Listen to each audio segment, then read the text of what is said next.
मोनसे गिख्रंथाव खौरां नुडल्स आरो चिप्स जाग्राफोरनि थाखाय मोनसे गिख्रंथाव खौरां नोंथाङाबो खुदियानो नुडल्स आरो चिप्सखौ जाहोयो नामा नाथाय सांग्रां जा नुडल्स आरो चिप्सफ्रा नोंथांनि खुदियानि थाखाय गिख्रंथाव खैफोद लाबोनो हागौ नंगौ नुडल्स आरो चिप्स जानानैनो 4 लाइमोनफ्रा देहा फाहामसालियाव जिउजों जुजिगासिनो दं नुडल्स आरो चिप्स जानानै गिख्रंथाव जाथाय जानाया आसामावनो जादों नंगौ बे गिख्रंथाव जाथाया आसामनि धेमाजि जिल्लायाव जादों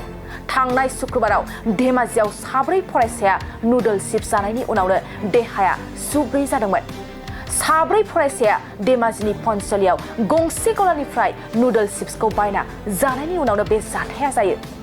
धेमाजि पनसलि थंगनापारा कैबर्ता गुदि फरायसालिनि थाखोबायाव फरायनाय फरायसाफ्रा फरायसालिनि फुंनि आर'जआव हुस गैयै जादोंमोन आरो बिनि उनाव हुस गैयै जानाय फरायसाफोरखौ धेमाजि सुबुं देहा फाहामसालियाव थिसनदोंमोन बेनिखायनो नोंथांनि खुदियाखौ बिस गोनां नुडल्स आरो चिप्स जानायनिफ्राय जानगाराव दोन नङाब्ला नोंथांनि खुदियानि थाखाय खैफोद जानो हागौ मोनसे गोजोनथाव खौरां बिए सेथि सेमिस्टारनि थाखाय गसाइगावनि जारागुरि गबिन्द बसुमतारी कलेजाव मुं थिसननाय हाबाफारिया सोलिगासिनो दं गिबि 100 फरायसाफोरनि थाखाय स्पेशल अफार आरो गुबुन गुबुन रोखोमनि बेसेन नाङै क्लासनि सुबिदा होनानै मुं थिसननाय हाबाफारिया सोलिगासिनो दं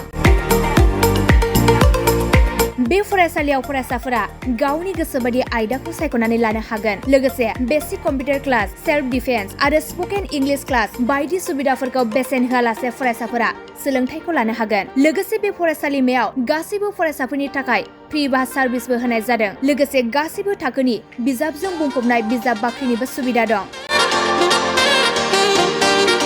आरो बे खेबनिफ्राय एग्जाम सेन्टार हिसाबै फरायसाफोरा गावनिनो आंगो गबिन्द बसुमतारी फरायसालिमायावनो आनजाद होनो हागोन बिनिखायनो गासैबो जौसिन फरायसालिनिफ्राय उथ्रिसारनाय फरायसाफोरखौ गबिन्द बसुमतारी फरायसालिमायाव खम बेसेनावनो एडमिसन लानानै गोबां सुबिदाफोरनि खाबु लानो हागोन बांसिनै मिन्थिनो थाखाय 9101 784754 70022 71929 970 6680878 नम्बराव नोंथांमोना खौरां लानो हागोन